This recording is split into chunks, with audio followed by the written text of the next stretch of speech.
किसान भाइयों, हमारे यहाँ जो फल एवं सब्जी परीक्षण है उसके भी हम उत्पाद तैयार करते हैं। हमारे यहाँ इसके लिए भी एक इकाई है और वहाँ पे महिलाओं को प्रशिक्षण दिया जाता है। इससे हम विभिन्न प्रकार के जैम, जेली, अचार, मुरब्बा तैयार करते हैं और इसको भी हम किसानों तक यहाँ तक पहुँचा रहे हैं। इसके अलावा चूँकि जैविक खेती को इस समय बढ़ावा दिया जा रहा है, इसको देखते हुए हमारे यहाँ जैविक उर्वरक बनाने की इकाई लगाई गई है। इसमें हम राइजोबियम कल्चर, पीएसबी, एजेटोबैक्टर, एजोस्पाइरलम जैव उर्वरक तैयार करते हैं और बहुत ही कम लागत में हम इसको किसानों तक पहुंचाने का प्रयास कर रहे हैं तथा इसके बारे में हम विभिन्न कृषि विज्ञान केंद्रों के माध्यम से किसानों को सलाह देते हैं कि जैविक खेती के लिए इनका प्रयोग जरूर करें। इनकी कीमत भी कम होती है, इससे मृदा की उर्वरा शक्ति भी बने रहती है। इसी कड़ी में हमारे यहाँ एक छत्तीसगढ़ खेती त्रैमासिक पत्रिका का प्रकाशन किया जाता है। ये इसकी वार्षिक सदस्यता शुल्क हम लेते हैं और किसानों को घर बैठे उनके घर के पते से हम इनको पहुंचाने का कार्य करते हैं। ये त्रैमासिक पत्रिका है और इसमें जो लेटेस्ट जो नवीनतम जानकारी है उसको हम किसानों तक पहुंचाते हैं। हमारे यहाँ एक कृषि अभियांत्रिकी संकाय में एक इकाई है जिसमें कि हम किसानों हेतु छोटे छोटे कृषि यंत्र, खासकर बैल चालित हस्तचालित कृषि यंत्र बनाते हैं। ये जो मेरे हाथ में देख रहे हैं मेज सेलर है, ये मक्के के दाने को निकालने का काम करता है। जब हम इसमें मक्के को घुमाते हैं तो उसका दाना आसानी से निकल जाता है और इसकी भी बहुत अच्छी डिमांड हमारे किसान भाइयों से आती है। हमारा उद्देश्य है कि हम इस कृषि उत्पाद केंद्र की सहायता से हम इस उत्पाद को किसानों तक पहुँचाएँ।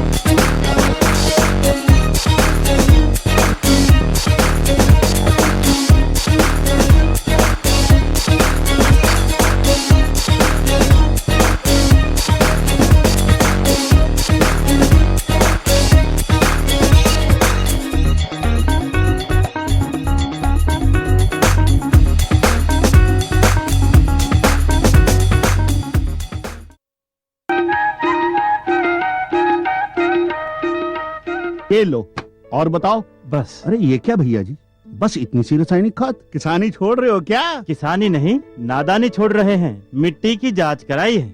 अब तो लाला जी जितनी जरूरत है उतने ही उर्वरक खेत में डालेंगे। हाँ, किसान भाई आज ही अपने जिले की नजदीकी भूमि परीक्षण प्रयोगशाला में मिट्टी की जांच जरूर करवाएं और मिट्टी में पोषक तत्व, नमी व पौधे के विकास को देखते हुए केवल जरूरत के अनुसार ही पोषक तत्व डालें। और हाँ, मिट्टी में गंधक, जस्ता, बोरोन जैसे सूक्ष्म पोषक तत्वों का पता लगाना भी न भूलें। उर्वरक और जैविक खाद के सही उपयोग से भूमि का उपजाऊपन बनाए रखें, उत्पादकता बढ़ाएं, खर्चा घटाएं और बहुमूल्य विदेशी मुद्रा बचाने में भी सहयोग दें। और हाँ, धीमी गति से नाइट्रोजन उपलब्ध कराने वाले उर्वरकों जैसे नीम लेपित यूरिया को प्राथमिकता दें और यूरिया का पत्तों पर छिड़काव करें। अरे वाह, तू तो सचमुच समझदार हो गया रे। अधिक जानकारी के लिए संपर्क करें जिला कृषि अधिकारी या किसान कॉल सेंटर। अम्मा खाना दे दो ना। सबर कर गोलू, अभी दाल नहीं गली है। तू फिक्र ना कर गोलू की अम्मा, अब की बार अपनी दाल खूब गलेगी। क्या मतलब जी? अब की बार NFSM के तहत दाल की पैदावार को बढ़ाने के तरीकों को दिखाने के लिए देश में 1000 क्षेत्र चुने गए हैं, जिसमें हमारा इलाका भी आ गया है। पर इससे हमें क्या फायदा?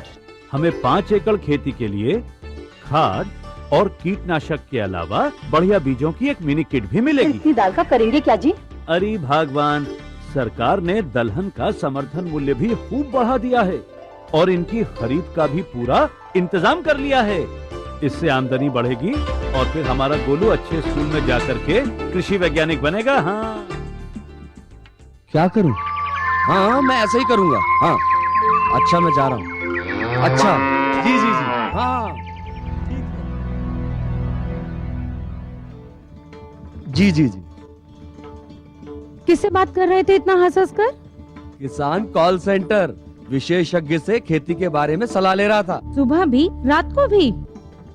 किसान कॉल सेंटर सुबह 6 बजे से रात को 10 बजे तक खुलता है। रविवार को भी? हाँ भाई, साल के 365 दिन खुलता है। और इतना फोन का बिल कौन भरेगा? अरे किसान कॉल सेंटर की सेवा मुफ्त है। पर तुम ये सब क्यों पूछ रही हो? मैं तो कुछ और ही समझी थी। किसान भाई, कृषि संबंधी समस्याओं का अपनी भाषा में तुरंत समाधान पाने के लिए पूरे भारत में किसी भी फोन से राष्ट्रीय हेल्पलाइन नंबर 1800-1801-1551 पर संपर्क करें। किसानों का दोस्त किसान कॉल सेंटर।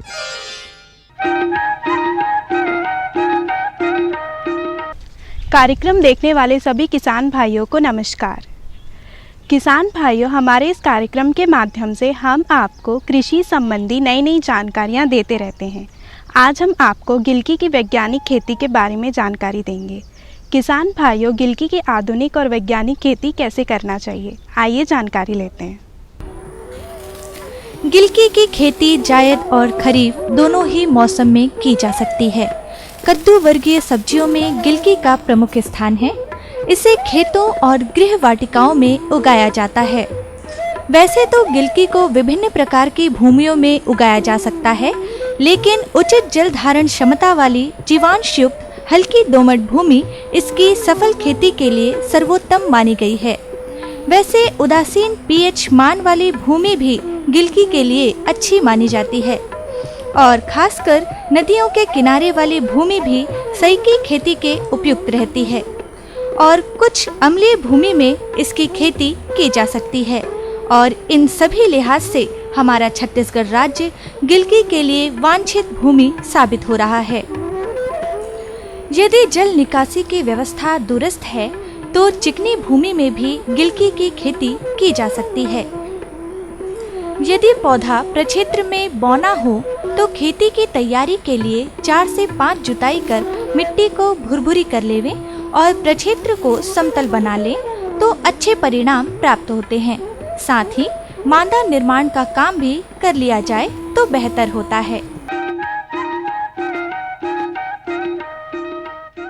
किसान भाइयों, गिलकी की खेती में जल प्रबंधन का बहुत महत्व है। सिंचाई कब कब और कितनी मात्रा में करें, आइए जानकारी लेते हैं। गिलकी के लिए सिंचाई की व्यवस्था इस प्रकार से होनी चाहिए कि गर्मी वाली फसल को 5 से 6 दिनों के अंतराल में सिंचाई दी जानी चाहिए और बरसात वाली गिलकी की फसल के लिए सिंचाई व्यवस्था के ऊपर निर्भर करती है। यदि सिंचाई के लिए टपक पद्धति या ड्रिप इरिगेशन का प्रयोग किया जाए तो जहां जल की बचत होती है वहीं उसके अन्य लाभ भी हैं।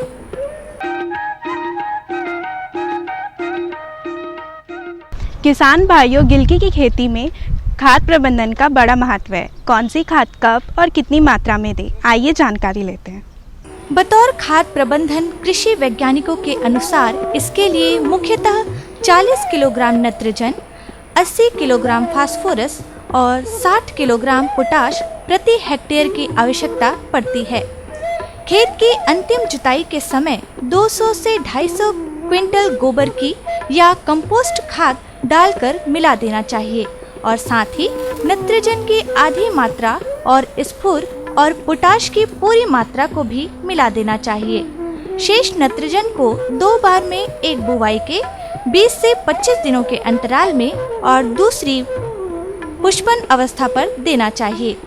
क्योंकि कद्दू वर्गीय सब्जियों के बीज सख्त आवरण वाले होते हैं, इसलिए ये भी जरूरी हो जाता है कि बीजों को बुवाई से पूर्व 12 से 24 घंटे के लिए पानी में भिगोकर रखा जाए। ऐसा करने से उन बीजों का जमाव शीघ्र ही हो जाता है। अंकुरन के लिए जमाव का तापमान न्यूनतम 22 सेंटीग्रेड और अधिकतम 40 सेंटीग्रेड के बीच होना चाहिए। बीज के बोने से पूर्व ये भी निश्चित कर लेना चाहिए कि बीजों को शोधित किया गया है या नहीं।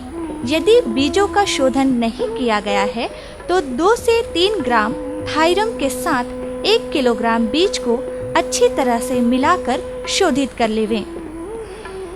गिलकी की बुवाई भी प्रायः थाला बनाकर की जाती है। कृषक बंधु इस बात के लिए भी सचेत रहें कि एक थाले में एक साथ कम से कम 2 से 3 बीजों की बुआई करें और जमाव होने के उपरांत एक सबसे स्वस्थ पौधे को ही रहने दें, शेष पौधों को बाहर कर दें। ये किस्म बुआई के 70 से 80 दिनों के भीतर ही तैयार हो जाती है। फल का औसत भार 150 से 200 ग्राम तक होता है। ये एक बेलदार पौधा होता है और प्रत्येक बेल में लगभग 15 से 20 फल लगते हैं। ये फल गहरे हरे रंग के होते हैं। गिलकी में 2 किस्मों का चलन बहुतायत में है। एक है धारीदार किस्में और दूसरी चिकनी होती है।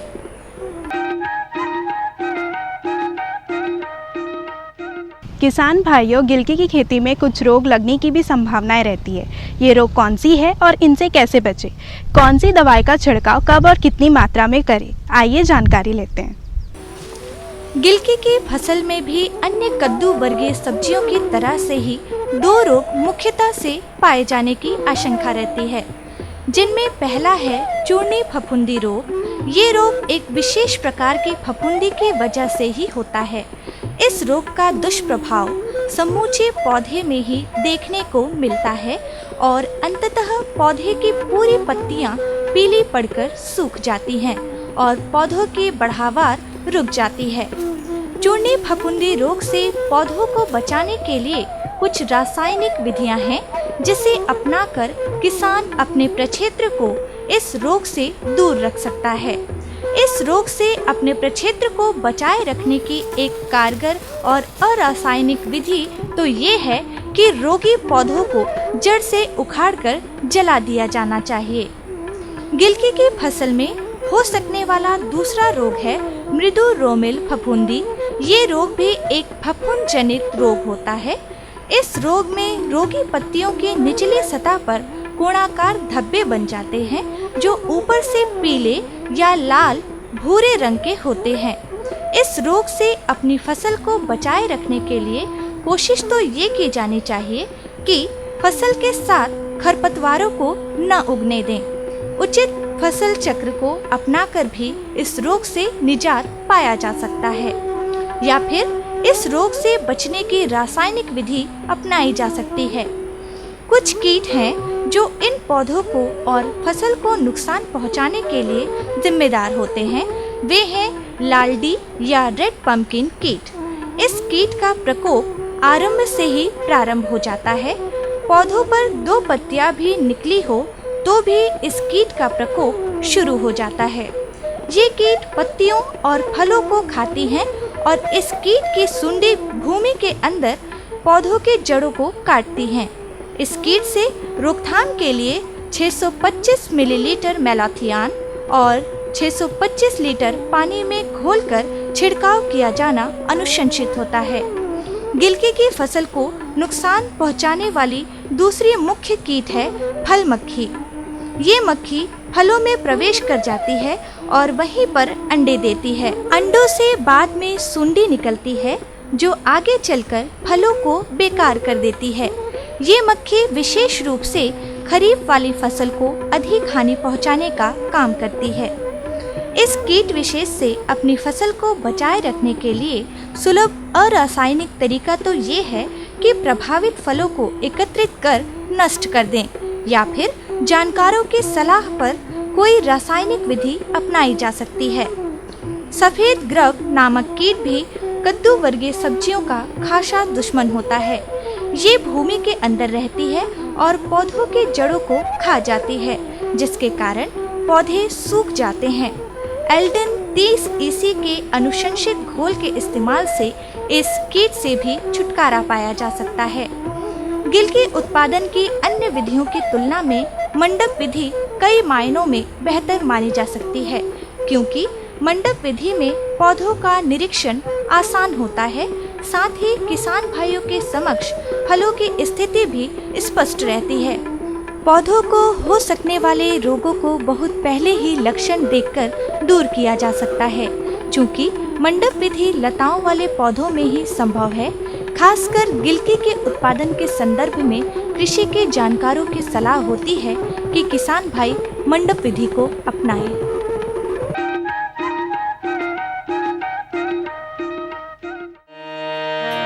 अरुण दानव मारे बल तैयार, तय भौरा बन के भौमरी का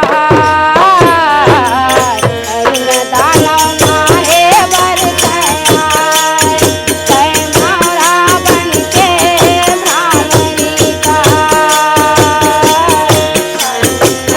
मारे बल तैयार, तय भौरा बन के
किसान भाइयों, हमारे इस कार्यक्रम से आपको महत्वपूर्ण जानकारी मिल गई होगी। अगले अंक में कुछ नई जानकारियों के साथ फिर उपस्थित होंगे। तब तक के लिए दीजिए इजाज़त। नमस्कार।